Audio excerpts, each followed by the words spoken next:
Good morning. How are we doing? Okay, thank you. I appreciate it. A few of you actually answered me. It's amazing.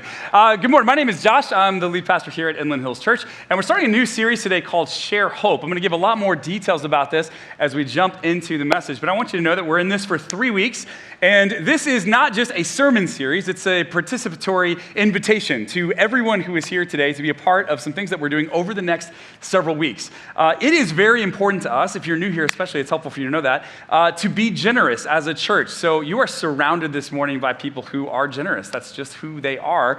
And we have an opportunity to be generous to the community around us. A few months ago, we gathered with a number of other churches in our area, and over the next couple of weeks, we're going to have an opportunity to serve and to be generous to our community, along with 6 other churches who are here locally in the Chino Valley. And we're excited to do that together, and you have an opportunity to be a part of that. I'm going to tell you how in a few minutes we'll get there. Just so that you can kind of know the shape of where we're headed next week, we're going to be talking about what it actually looks like to serve our community and why that's important. On the 3rd week of this series, we're going to be talking about something that I'm really excited to talk about, which is how we can be a blessing in the place that we live, even if we have concerns about the place that we live. This is a very California-centric, Southern California-centric message. I moved here from outside of town a couple of years ago, and I've noticed things about you that you may not have noticed about yourself. So we're going to talk a little bit about that in a couple of weeks. I really hope you'll be here for that, because I think that's really important, especially if you're a longtime Christ follower. That week, it will be helpful, maybe help you to think about things a little differently than maybe some of the folks around you have been thinking about them. This week, we're going to talk about generosity and money and finances. And I can tell already by the look on your faces that you are so excited that this is the week that you decided to show up. So some of you may have not been to church in a while, and you've thought to yourself, why would I go to church? All they ever do is talk about money. Welcome. We are going to talk about that this morning. We haven't talked about this, by the way, since about February of 2020, and everything went great that year after that. So I thought we'd talk about it again, and the reason that we're talking about it is because we think that how we think about how we use our resources and our money is a major aspect of our lives, and so it's important. Now, the problem is, understandably, some of us are apprehensive about hearing a church talk about money because we remember some of the flat-out scams that happened with churches and televangelists in the 80s and 90s, and it's not like they were only relegated to those decades. There have been problems since then as well. But we just don't believe that we can avoid something that's important as this just because some churches have and some spiritual leaders have absolutely abused this topic. So a couple things for you to know, especially maybe if you're new to church or new to Inland Hills Church. I just want to be clear on a couple things. First of all, I want you to know that our staff doesn't work on commission, right? So as we're talking about generosity and finances, it's not like I get an increased salary if more people start to be generous to our congregation or out in our community. That doesn't happen. My salary is set by the board using salary surveys from all over the nation, especially here in Southern California, and then I work with our executive leadership team to set the salaries for our staff based on some of those same surveys. So please know that if you have this idea that the church just wants me to come in and give them money so that they can live fat off of it, that's just not how we operate here, and I just want to be really clear about that, because whatever your experience has been in the past with other churches, I just want you to know how we do things here. So then the question might be, well, why talk about it? Especially given that most pastors hate talking about money, and most congregations hate it when their pastor talks about money. So it seems like we just have a really good deal that we just don't do it, right? Here's the problem. Jesus told, depending on how you count them, Jesus told about 39 parables over the course of his ministry. 11 of those were on money, finances, or economics. So about a quarter, 25% of Jesus' teaching was about money and finances. 25%. Can you imagine, by the way, what our church would be like if every 4th Sunday we talked about money and generosity? If every quarter, our church would be a lot smaller. And our staff would be well compensated. So that's kind of how that would go. But that's not the case, right? We actually don't talk about it all that often. But because Jesus talked about it so much, he seemed to think it was really important. We also know for a fact that money is one of the major reasons that marriages collapse, that people have anxiety or stress. It can sometimes lead to people even taking their own lives because of the struggle, the strain that finances have put on their lives. And so just knowing how big a deal it is for all of us, it feels like it would be a huge miss if we never talked about it. So that's why we're going to talk about it today, and we won't be talking about it a lot the next couple of weeks. So this is today. So if you come back next week, we'll be moving on to a different topic, and we'd love to have you then as well. One other thing I want to mention before we jump in. I just want to remind you that generosity is what we want for you. It's not what we want from you. I'm not teaching this message because I need our church to get a lot more money in or anything. Like we want this for you because we believe that living a generous life is the best way to live. And increasingly, by the way, even people who claim to be followers of Jesus, who say that they want to make Jesus the Lord of their lives, the boss of their lives, have struggled in this area. And it's not surprising. We live in a highly materialistic, highly consumeristic society, which means most of the messages that most of us hear around money and finances and material things all week long are encouraging us to spend more and get more. Most of them are, right? You can't watch television without seeing commercials. Maybe you pay for Netflix, and that's great, but then they do product placement in all of the shows, right? And it makes you want something else. Or you pay for Hulu, but you don't want to do the ad-free version, so you still see some of the, like, you are constantly told that you don't have enough. And, well, okay, so then how much do you need? Well, more. And if you just had more, then life would be better. And so because of that, we find ourselves, even followers of Jesus, right, on the same kind of like treadmill that everybody else is on, the pursuit of more. And it means we have less left over to be generous with.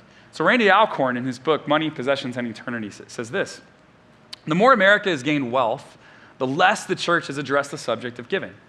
Perhaps that's why the percentage of income Christians give away has been declining for 30 years. In fact, dollar for dollar, the average American gave more during the Great Depression than today. During the Great Depression, and for those of you who are younger and maybe didn't live through that time, most of us, during the Great Depression, I mean, people's financial income streams completely dried up just about. And yet during that time, the average Christian was still giving away over 3% of their income. The average Christian today, I mean, these are people who actually are regular churchgoers. Like they give away a little over 2% of their income. We have far more resources, and we hold on to a larger percentage of it than we once did. Back in the late 80s and early 90s, a Canadian band gained a lot of traction. They were called the Barenaked Ladies. This is what they look like, and for some of you who weren't familiar with them, this is maybe a disappointing picture. This is middle-aged men. Yes, that's what this is. So, but the Barenaked Ladies had a song that was really, really famous, and it was called "If I Had $1 Million." And in the $1 Million song, they started off by talking about, like, well, what would, if I had $1 million, what would I do with it? Now, this was 1989 when the song was written, so $1 million back then was more than it is today, right? $1 million today buys you 1,500 square feet in Chino Hills. But back then it bought more, right? In fact, if you were to account for inflation, it bought about $2.3 million in today's money back then. So they wrote this song, $2.3 million, by the way, will buy you two 1,500 square foot homes in Chino Hills. So in the song, they go on about what they would buy, and it starts off very practical, actually. They start off by saying this kind of thing, like, if I had $1 million, well, I'd buy you a house. Well, I mean, that sounds like a pretty good use of $1 million. And they go on, if I had $1 million, I'd buy you furniture for your house. Well, that's great. But the longer the song goes on, the more ridiculous things they find to spend their money on, you know? So if I had $1 million, well, I'd buy you a monkey. And then the co-vocalist comes in and says, haven't you always wanted a monkey? It's really great. So if you haven't heard the song, Spotify is your friend as you leave here today. So I'd buy you a monkey. And if I had $1 million, I'd buy your love. Because apparently the price of your love is about the exact same price as a monkey. So that is kind of thing, and it gets even weirder after that. After that, they go, if I had $1 million, well, I'd buy you John Merrick's remains. The Elephant Man, Michael Jackson actually purchased the remains of John Merrick at one point. So they're kind of making fun of people who have more money than they know what to do with, and they just keep doing crazy things, and that's maybe how you get someone else to love you. Jesus had a very different idea about wealth and generosity, and it wasn't just like get as much as you can to increasingly buy ridiculous things so that your life will finally be better. In fact, in the book of Acts, the Apostle Paul, he's one of the very first followers of Jesus. This was a guy, by the way, who persecuted Christians, hated them, wanted them to die. If you hate Christians, like if they bother you, you would have loved Paul. Like he also was annoyed by Christians. And then he had this encounter with Jesus Christ that changed his life and made him one of the early leaders in the early church. And so he's going around and he's planting churches at this point. The guy who used to hate the church is now planting churches. And he's leaving the church that he had planted in Ephesians, in the city of Ephesus. And he speaks to them in Acts chapter 20 in the city of Ephesus that he's leaving. This is kind of his parting words. He said, in everything I did, I showed you that by this kind of hard work, we must help the weak, remembering the words that the Lord Jesus himself said. And here's what Jesus said.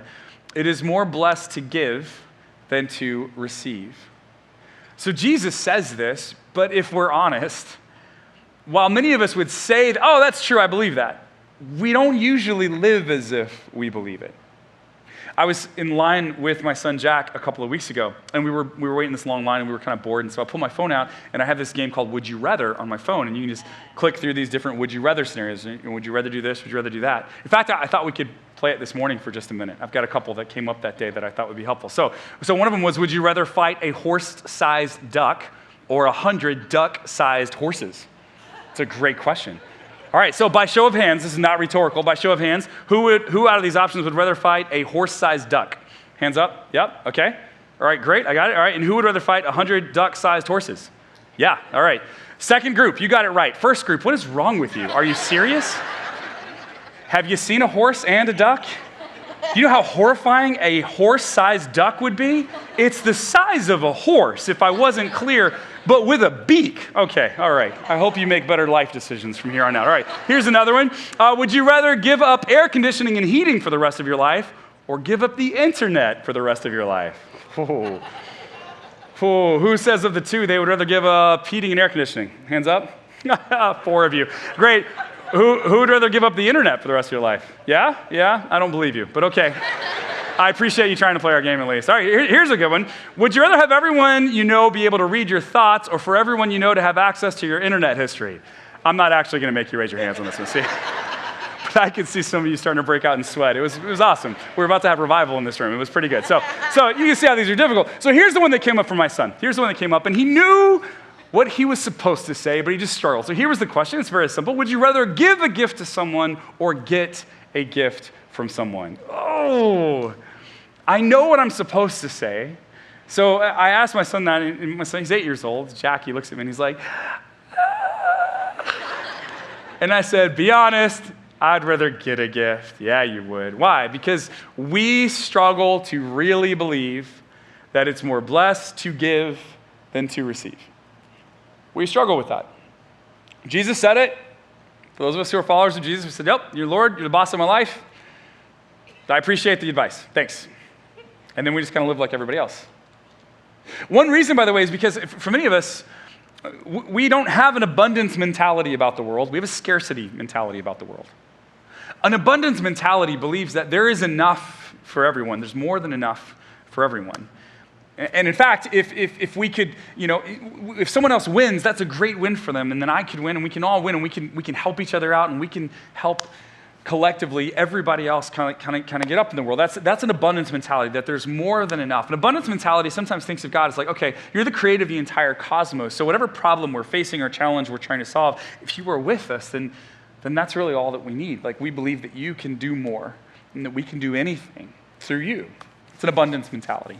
But there's also a scarcity mentality, and probably the majority of the population tends to have a scarcity mentality. Stephen Covey, in his book, The 7 Habits of Highly Effective People, actually defines scarcity mentality. I think it's helpful. This is what he says. He says, most people are deeply scripted in what I call the scarcity mentality. They see life as having only so much, as though there were only one pie out there. And if someone were to get a big piece of the pie, it would mean less for everybody else. The scarcity mentality is the zero-sum paradigm of life. So if you have a scarcity mentality, you see someone else's win as your loss. There's only so much to go around, and so if they get so much, I don't have anything left. Consequently, he goes on and says this, in conclusion, people with a scarcity mentality have a very difficult time sharing recognition and credit, power or profit, even with those who help in the production. Abundance mentality versus scarcity mentality. And here's the problem. For many of us, when it comes to the issue of like generosity or giving stuff away rather than receiving stuff, we struggle to believe that would actually be better to give than to receive. We struggle to believe, like, if I give a bunch of my money away, if I help others out, if I give to the work of God, if I trust God with a portion of my finances, if I do that, that just means there's way less left for me, and how would I possibly even make that work? We have scarcity mentality, and truthfully, it's not your fault. It's not entirely your fault, at least. Scarcity mentality is drilled into you from the day you're born in this country. Western society, one of the reasons that we struggle with money, by the way, struggle with talking about money in our church context is because, frankly, we struggle with talking about money in any context. Like more so in the United States, by the way, than even other Western developed countries. When you do surveys and polls and you ask people how comfortable they are talking about money compared to other issues, people would rather talk about religion, taxes, dying, and politics before they talk about their own personal financial situation. And those are some pretty volatile topics. Why? Well, it depends on the value system you were handed as you grew up. It depends on the amount of access you have to wealth or to money. Some people have a lot, and therefore they're uncomfortable talking about it because they don't want to make other people feel like they don't have enough, or they don't want to put a bullseye on themselves so that other people are jealous of what they have. Some people don't feel like they make enough money, so they don't want to tell other people what they make because it's been drilled into them for years that their worth as a human being is directly tied to the amount of money in their bank account. That their worth as a person is directly tied to the salary they get paid at their job. And so we don't want to highlight what that is, especially if we think it's on the lower end of our social network, because we don't want people to think less of us. There's all kinds of reasons that people struggle to talk about money. But it's hard to break out of a scarcity mentality when we never talk about these things. So what I want us to do for the next few minutes is turn to the book of Luke and chapter number 11. And we're going to spend a little time in Luke chapter 11. And if you have your Bible with you, I'd love for you to turn there with us. If not, we'll have it up here on the screen as well. Jesus is going to talk to us about finances, money in just a little bit. Before we get there, he's going to talk about himself. He's just told this crowd that he's around that he is greater than Jonah, one of the prophets who came before him, that in fact, like what he has to say is worth listening to. Now he's going to give a great illustration of why we should listen to his teachings and what he has to say. So this is what he says in Luke chapter 11, verse 33. He says, "No one lights a lamp and puts it in a place where it will be hidden or under a bowl. Instead, they put it on its stand so that those who come in may see the light." Perhaps you have a lamp or you've had a lamp. And the whole thing with the lamp, right? You light it so that you can use it. You light it so that you can then, and others can in your area, can make sense of the darkness all around them. That's the reason that you light a lamp. So Jesus is basically saying, look, when you have access to a lighted lamp, you don't hide it away, you don't get rid of it, because what you need to do is allow it to be the thing by which you see everything else. We all understand that kind of intuitively. Of course, you don't bother lighting a lamp or getting a lantern in order just to hide it away or put it away. Okay, so that's great. Jesus, what else you got for us? Well, he continues on. You want to use it for yourself. You want other people to come in and see the light. Then he goes on to say, your eye is the lamp of your body. And when your eyes are healthy, your whole body also is full of light. But when they are unhealthy, your body also is full of darkness. See to it then that the light within you is not darkness. So he's speaking here in the first century, and he's using some language that they would be familiar with, but we're not super familiar with it here in the 21st century. So just to unpack a few things, what he's saying here, your eye is the lamp of your body. So if your eyes, it's by your eyes that you see. We understand that. And so in a way, your eyes take in, and your ears as well, but your eyes and your ears take in whatever it is from the outside in order to change and form you and shape the way that you think, right? So your eyes are taking things in. So your eye is the lamp of your body. When your eyes are healthy, your whole body also is full of light. So if you take in light through your eyes, your whole body can be full of light. But when they are unhealthy, your body also is full of darkness. In other words, what Jesus is saying is that none of us are born as people who are full of light. We actually have to receive the light. Your eyes have to take in the light. So don't cover them up, don't hide them away. You wouldn't hide a lantern, so don't hide the lamp of your body. Keep your eyes open, take in the light so that your body can be full of light. See to it then that the light within you is not darkness. Make sure that what you're taking in is actual light and not darkness posing as light. He goes on, therefore, if your whole body is full of light and no part of it is dark, it will be just as full of light as when a lamp shines its light on you. Now, so what he's basically saying is, look, he's just told him that he's a great prophet. He's just told him he's greater than those who have come before him. And therefore, what he has is light. And you need to keep your eyes focused on what I say to you, because what I say to you is what's going to light your light up, basically. You just have to watch it. So Jesus is telling us to pay attention to what he says. In just a moment, we're going to keep reading on. But it's worth, I think, pausing and reflecting for just a moment on this concept of the good life. The good life. For many of us, we want to live the good life. And for many of us, we're told what the good life is from early on. And the question is, do we use our eyes to take in what the good life is from the world around us, or do we use our eyes to take in what Jesus says the good life in? Because we just need to acknowledge that those two things differ. They're not the same. And if I'm honest with you, right, all of us struggle with different aspects of following Jesus. Something that's hard for you may be easy for me. Something that's easy for me may be hard for you. All of us struggle with different aspects of following Jesus. If I'm just fully honest, and there's no reason not to be, this belief that it's better to give than to receive, this command of Jesus to be very generous with what we have, has always been an area that's difficult for me. In fact, I was talking to some leaders a couple of weeks ago of our rooted groups, and one of the rooted leaders was saying, like, yeah, I've got a bunch of couples in my group. I think I'm going to ask them tonight, because we were talking about generosity. I think I'm going to ask them tonight, who's the spender and who's the saver in the group, like, of the couples, right? And I was like, that's a great question. And then I started thinking about it. I was like, oh, man. The reason my 20s were so bad is because my wife and I are both the spender in the relationship. So she's a regular spender and I'm an extravagant spender, and neither of us are going to like rein the other in. It's really hard. I was convinced that the good life meant I needed to get more material things. We went on our honeymoon when I was 21 years old, and we went on our honeymoon.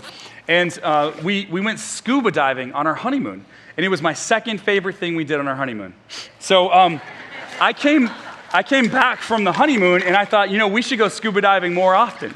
And so we started to like invest in scuba equipment, which scuba equipment is not cheap. I was making at the time, and this is true, about $14,000 a year.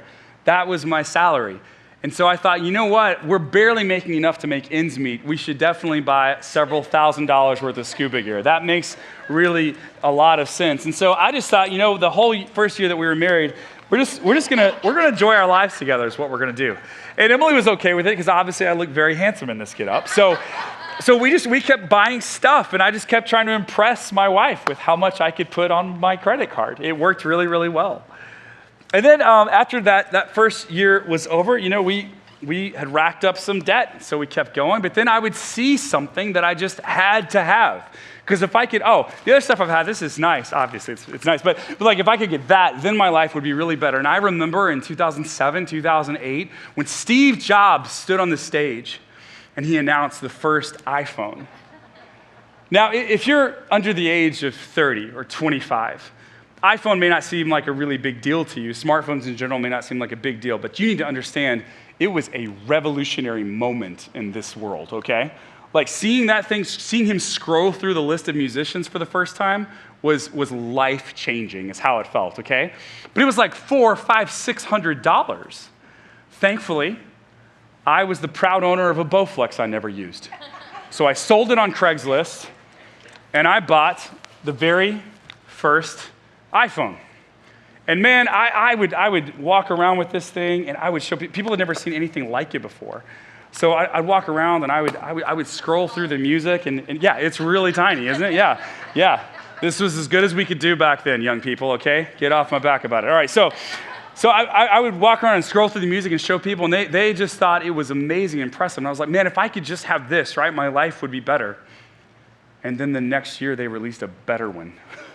And they just kept doing that.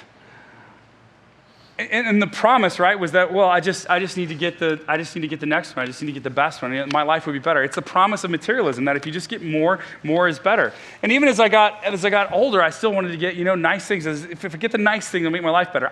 I had an idea during the pandemic, right, when we were all shut down in 2020. I was like, you know what? Emily and I should start doing yoga together. We'd probably really enjoy that. So I looked up what's the best yoga mat you can get? Because I don't want a terrible yoga mat. I'm just getting serious about this. So several reviews said that there was one from Lululemon, or if you're fancy, Lululemon, and you could order that, and that would be one of the better yoga mats you get. So I ordered one, and it was paid really good money for it. And I have used it once, and that wasn't good enough. So I got Emily one as well, and she has used it once, And after first hour, when I said that, she said, I have not used it once. I was like, oh, how many times have you used it? She said, more.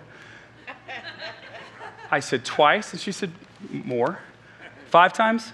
Maybe.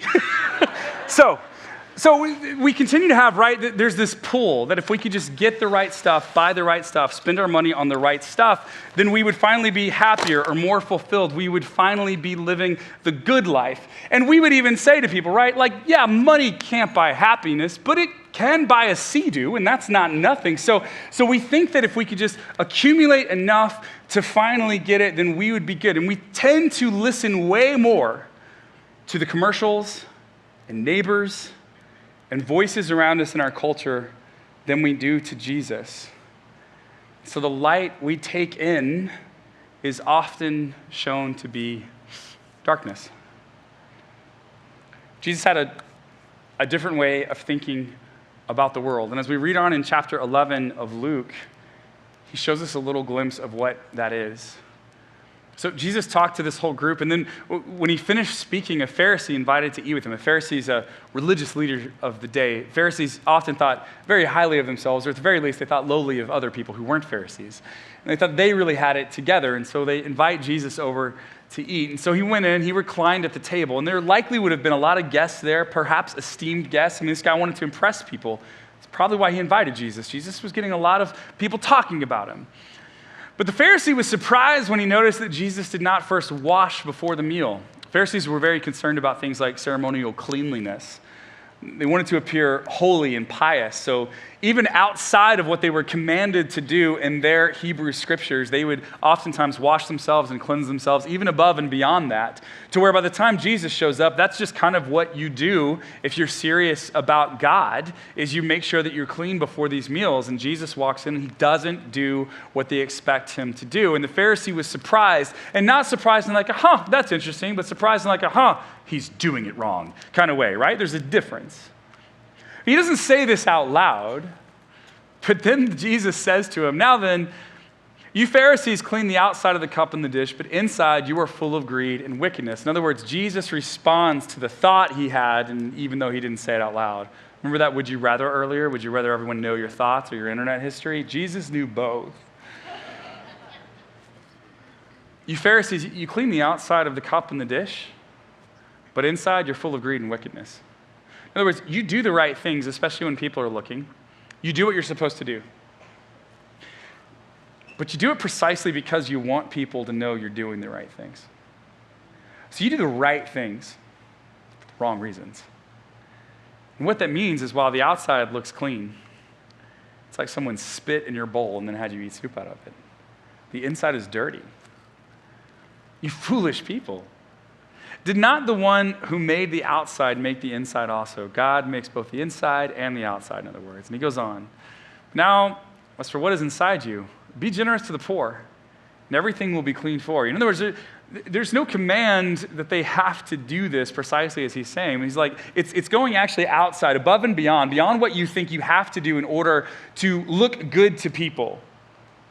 It's when you choose to do that, not because someone forced you to, not because of a rule, and certainly not because you want credit, that you start to get the inside clean also.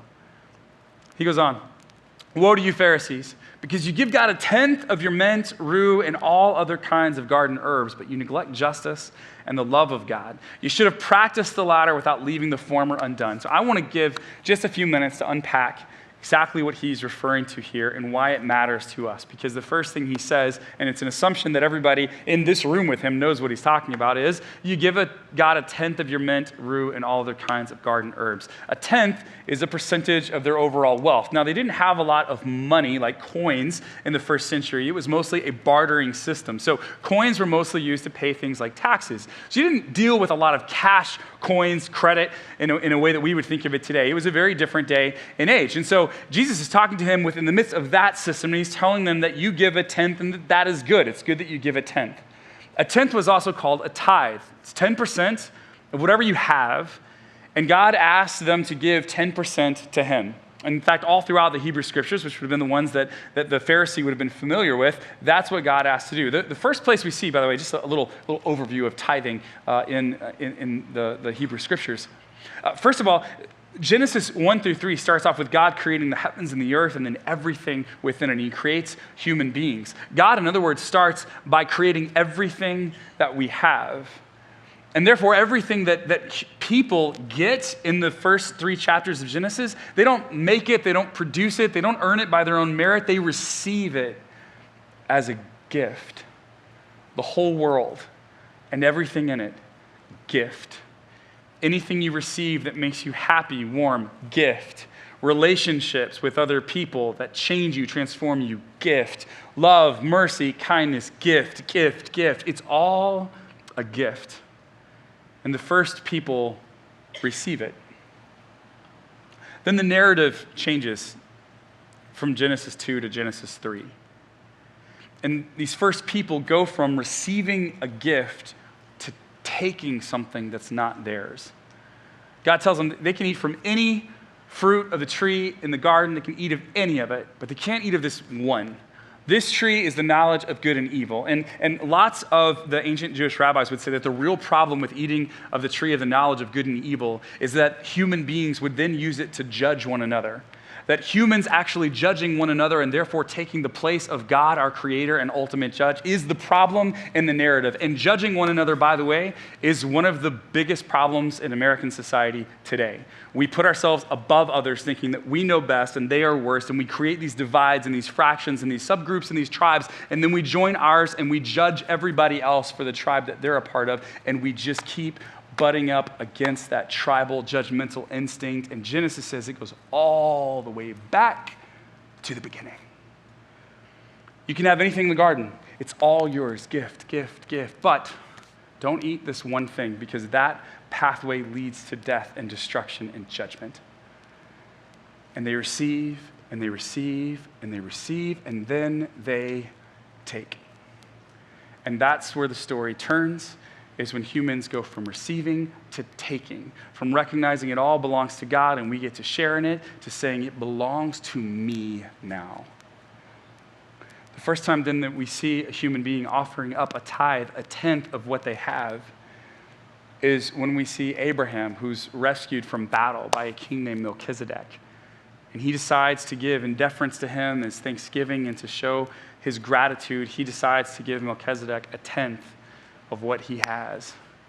We go on and we see then that once the Israelites, they're enslaved in Egypt, they're the descendants of Abraham. God has told them that he's going to set them aside as a great nation, not in order just to bless them, but to bless them in order that they may bless the world. In other words, God wants to bless everyone. He just keeps giving and giving and giving. He wants to bless everyone, and he's going to use Abraham's descendants to do it. But first, they're going to be enslaved in Egypt, and they're enslaved in Egypt for 400 years. And they go in their minds from being human beings to human doings. Instead of being who we were created to be, we are doing whatever it is that Pharaoh wants us to do. And God then leads them out of Egypt through a man named Moses, and it's as they are led out of Egypt that they start to get these laws, these rules that God gives them. And in many ways, the reason God is giving them these rules, and you're probably familiar with like the 10 Commandments, but there's actually about 613 total laws that he gives them. It's a lot. And so he gives them all these rules. Why? Because he is teaching them what it is to be human all over again. He's setting them apart from the nations around them. He wants people, when they look upon Israel, to see something unique and new and different. And one of the things he does is he tells them to bring a tenth of what they have to him. Remember, he tells them in Leviticus, it's all mine to begin with. And so these ancient Israelites, they were supposed to give a tenth, but there were also other special offerings throughout the year. Sometimes every 3 years, they were supposed to give an additional tenth. In fact, scholars who added up say that all in all, the average Israelite was probably supposed to give something like 23% of their income back to the work of God amongst them.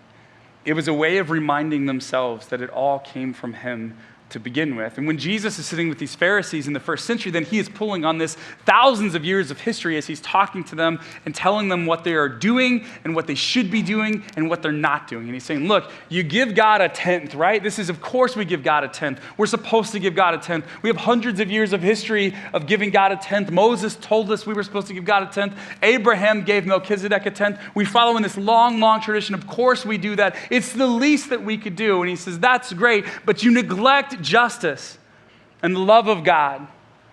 You're doing the right thing on the outside, but you're like an unwashed dish.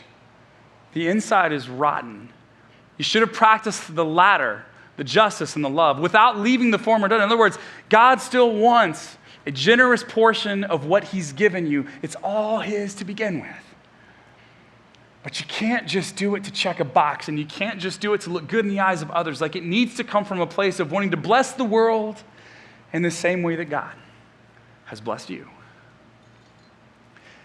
And because we're so uncomfortable talking about money and finances and generosity, I'm uncomfortable about it. Our church, I know that you guys get uncomfortable about it. Because of that, here in IHC and churches all around the country, we struggle to talk about it because it's uncomfortable. Christians actually, oftentimes, don't do either. Which means today we often neglect both generosity of coin and spirit. We don't give a portion of our income away, and we don't have the right heart toward those who God created. We need both. And if generosity is what we want for you, it's not what we want from you, it's helpful to remind ourselves that generosity is not the end goal. Generosity is a means toward an end. And the question we're trying to answer when we are generous is simply this: like, what kind of person are we becoming? Because the world around you is going to tell you to fight tooth and nail for everything you can get and hold on to it with all your might, because there is a scarcity mindset, and the only way that you can live a happy life is to gain as much material as you possibly can. Jesus calls us to something different. Earn, make money, bless the world with your vocation. That's great. But don't cling to it with all your might. Give a big chunk of it away. And for followers of Jesus specifically, give a big chunk of it back to the work of God in the world. That's the invitation. But do it with a pure heart. God loves a cheerful giver, not an irritated one, not a grumpy one, not one who feels arm twisted and forced to. And if we can't give with cheer, the first place to start is figuring out how to be cheerful about it. Here's the cool thing about following Jesus. Christianity is not a legalistic faith. It's not a religion born of rules. Christianity has always been about a relationship. Christ comes that we might have right relationship with our Creator, that the Garden of Eden and the taking of something that wasn't ours and the judgment of others, that all of that can be reversed. Which means when it comes to how we actually live in this world and behave in this world, because it's all about relationship, it's not that we have to do certain things, right? I don't have to. I'm free in Jesus. I don't have to. I get to. I don't have to come on Sundays and be together collectively with a group of believers. I don't have to do that. I get to. Jesus has freed me from the requirement, but he's given me the opportunity. He's given me the invitation to be formed and shaped and molded by other people as we all wrestle with what it means to call Jesus our Lord. I get to do that. As we sing worship songs, right, on Sunday morning, and I know for a lot of us, like, we don't sing all week long. We don't even sing in the shower. We get irritated when other people do. We get in the car and we listen to talk radio, and that's the way life should be, right? For some of us, that's how we think about the world. Then we come in here and we sing on a Sunday morning. It's unlike anything we do throughout the week. What are we doing? We're lifting up this worship and praise to God. Why? Because we have to? No, we don't have to. We get to. We get to sing every week to the Creator of His majesty and His glory because certainly He has it. And we're singing what's true in order to praise the one who's given us everything. But we're also singing what's true in order to remind ourselves that we are not in control. It's not up to us. And even when we walk through pain and suffering and challenge and difficulty, He, the very one who was willing to come and sit in the midst of His own pain and suffering here, He is with us. He is for us. He is ahead of us. We don't have to do that. We get to do that. Do you have to give 10% of your income away to the work of God in the world? You don't have to do that. You get to do that. I don't have to do that. I get to do that. And so rather than giving you a rule, I just want to give you a suggestion, a guideline, something that lots of people have found helpful. It's the 10-10-80 suggestion. Anytime we talk about generosity here, we usually try and remind everyone of this because it's helpful. First of all, give away 10% of your money. Whoa, that's a lot, especially if you're going from zero. Yeah, it's true. It is a lot. It hurts a little bit. C.S. Lewis, a brilliant writer and author, C.S. Lewis has said, one of my favorite quotes of his is that as followers of Jesus, there ought to be some things we would like to do and that we could do, but we choose not to do in order to give more money away, in order to give more away. That's where it's actually sacrificial. That's where it actually changes things. Is to be able to do something, to want to do something, and to say no to it in order to reprioritize your life, to reorient your life toward being more generous, because Jesus says it's better to give than to receive. Jesus invites us to live in a world where we can give away 10% or more of our income. So I would encourage you to give away 10% of your money. Emily and I have chosen to do this. We did not do this our whole marriage, and there have been times in our marriage where we absolutely could not do that because, we had credit card debt because of stupid scuba gear. So we couldn't give away 10% for lots and lots of time. And we've had times where we've been able to give away more and times that we've been able to give less, but this is our target. And we've decided to give the first 10% to our local church because we believe that the local church is the hope of the world. We believe that the local church is what helps project the gospel, the ministry of Jesus, that changes and transforms lives and attitudes and communities. So for us, we want to invest in that. And then we try to give more money over that to other things because there's lots of good things to give to in the world, and we want to be a part of that. So that's how we've decided that. Not because we have to. I'm not telling you that it is a New Testament law that you have to give away 10% of your money, but because you get to. You can. Now, for some of us, and I just want to own this, I want to name it real fast. For some of us, we can't even imagine giving away that percentage of our money because we are stretched to the max with our finances. Have you seen housing prices here? Have you seen gasoline prices? Last I looked, I think, was it $47 a gallon? I think it's $47 a gallon. It's very high. And for many of us, we've gone through seasons of life where we overspent, we spent more than we had, and we have this debt. Some of it's credit cards. Some of us have done debt consolidation loans, and then we've still added more to the credit cards. Like we've gone through this. For many of us, we are in a bad habit and a bad routine. And a couple things I want to tell you. First of all, it's not all your fault. It's true. It's not all your fault. Since the time you were cognizant of messaging, people have been told you to get, spend, put it on the credit card, you'll be fine. You've had those messages said directly to you, or at least implied to you through advertising and messaging and Steve Jobs' fantastic keynote presentations. You've seen it all, right? It's not all your fault. There's immense pressure in our society for you to do exactly what you've done. I get it. Trust me, this is an area that we have struggled with mightily. I promise, I get it. It's not all your fault. But it is your problem. And if you want to live a life that's generous, the kind of life that Jesus told us is the best life, you'll need to solve this problem in order to be generous. And we want to help. So a couple things you can do. On our website, inlandhills.com, if you need help paying something, a bill, electric bill, like whatever, like there's a place where you can go on our website, inlandhills.com, and there's a place you can ask for help. We can help. We can help because we have generous people here at Inland Hills Church who give money so that we can help. So you're surrounded by generous people this morning, and some of you didn't even know it.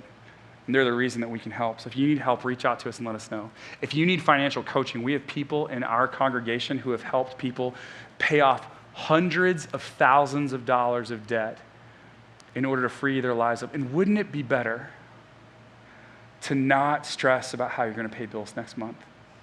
Wouldn't it be better to not fight with your spouse about what to prioritize in your finances? Wouldn't it be better to go to sleep at night without the stress and strain of not being sure you're going to make it all work in the weeks and months to come? Wouldn't it be better to have enough set aside that if you saw someone with a need, you could say, here, let me do for you what I wish others would have done for me so many times? That's a better way to live. We want you to get there. That's what we want for you. Before you give a dime to the work of God at Inland Hills Church, that's what we want for you, is that you have a plan and a pathway forward. So you can reach out to us through our website. You can email me personally if you'd like to. I have people I can connect with you with. Josh@inlandhillschurch.com. My email's on the website as well. That's what we want for you. And so I know for some of you, I say give away 10% of your money like that is a terrifying thought. I get it. Let us help you. We want to help you become a generous person. It will not happen overnight. It's okay. But this is what we'd encourage you to start working toward and thinking through. And then secondly, save 10% of your money. Josh, that's 20%. It's true. I did the math. It's true. It's 20%. But if you're able to save an additional 10% in some kind of mixture, right, of a savings account, 401k, whatever works for you, that allows you to be generous then spontaneously. It allows you, as you get older then, to not have to depend on other people. You can actually allow other people to look to you for help because you lived like nobody else was living when you were in the prime earning years of your life. It's a choice that you can make. And then live off the rest. That's 80%. Now, is the rest all your money? No, that's still God's money. And so you need to be prayerful about how you spend it and how you use your resources. That's the invitation of Jesus. Generosity ladder. Just real quickly, I'll run through this. We talk about people who've never given before. What's their pathway to becoming generous people? We'll do this real fast and then we'll wrap up. First of all, there's initial giver. If you've never given outside of yourself before, when you do the first time, that's your initial gift. That's great. Then you might go to an occasional giver. There was a guy, a good friend of mine, Rick Snyder. He was at the Meeting House, church I pastored in Pennsylvania for a long time. By the time I met Rick, Rick was giving vast sums of his money away. Like he was living on some, but then he was giving tons of money away. Not just to the church, I mean to all kinds of things. Rick is one of the most generous people I know in finances and in spirit. I love Rick. But Rick told me that his pathway to generosity has to start somewhere, right? And when he first started coming to be a part of a church, like Jesus got a hold of his life, transformed him. He was more loving, more kind, more gracious. So he thought, I ought to be more generous as well. So he'd given nothing at all to the church. And then he made his first time gift. And then he was like, I should give more regular. I should be an occasional giver. So he was like, I need to do the math on that. So he actually sat down and he thought it out. He was like, okay, a movie ticket is about $10. Church services are about half as long as a movie, so $5 a week. I'm going to give $5 a week to the church. That's the way they thought about it. Which, by the way, that's a brilliant starting place, right? So he's like, I'm going to give that. I'm going to start giving $5 a week. He moved to occasional. But then he moved to become a consistent giver. This is where you're actually getting a calculator out and you're like, I want to give away some percentage of my income. I want to give away a percentage of it. Maybe it's 2%, maybe it's 3%. I'm going to start somewhere, but I'm going to actually, and therefore I'm going to make a plan because it means if I'm going to give away a percentage of my income, then I'm going to have to actually do less of this or less of that or replan that or shop here instead. I'm going to have to make a plan, especially if you're not doing this at all. If every dollar you get is going out the door right now, this is going to take some thinking. But this is how you learn that it's better to give than to receive because you actually plan it out. It's not just spontaneous. As you work through this, you can eventually become a tithing giver. I think that's a great milestone to try and set for yourself at some point. It may take you months or years to get there, but I think that looking this in the future is a great thing to start working toward. It took my wife and I years to get here, but it's a great thing to start working toward. And then for some of you, you're going to say, you know what, I'm not content with giving away 10%. I know people who reverse tithe. They give away 90% of their money and live off of 10. They make more than a lot of people in this room, myself included. But they figure out a way to do it. And instead of upping their standard of living every time they get more money or do another sale or another deal or they have a raise, they actually up the amount of money that they give away. There are people who give away, 10, 20, 30% of their money, and they give some of it to their church, they give some of it to charities, they give some of it away to people who they know that are in need. And it is, when you get to a place where you're giving that kind of stuff away, it is fun. And if you've never done that before, you're just going to have to take my word for it or talk to someone who's done it before. But when you have enough margin to be generous and you're still, I gave all this away, I'm still not stressed about making bills next month, that's where you have aligned your life in such a way, oriented your life in such a way that you can start to bless the world. So I want to give you a really easy, clear, straight up opportunity to do this right now. So there's something called the Share Hope Fund. We are giving away every dollar that's given to the Share Hope Fund. So if you're like, I'm not sure what I think about churches, I'm certainly not sure I like this church. Did you see the scuba gear? I'm a little unsettled right now. That's fair. That's fair. I want you to start somewhere. We are, like I said earlier, we're combining with 6 other churches in our area to give away a bunch of money and to do a bunch of stuff. So some of you have seen our shirt, and you're like, oh, Share Hope, that's a cool shirt. Where do I get that? It's a great question. I'm so glad you asked. Next Saturday, November 20th, hundreds of us are going to be serving in the community here. We're distributing food. We're cleaning up parks. We're praying all over the place. There are lots of different things that you can do, and you can sign up in our lobby right after we're done here to be a part of it. Or you can sign up online. When you show up, you get a free t-shirt. This is just free. Our gift to you to say thank you so much for being a part of serving our community. And we're going to be serving with 6 other churches. We're really excited about it. We're going to meet here next Saturday for prayer. We're going to pray. We're going to head out. Even if you can only do something virtual, we have a couple of virtual things that you can do as well. We have things that you can do with your family. We want you to be able to serve in the community. That's important to us. We also want you to be able to practice generosity.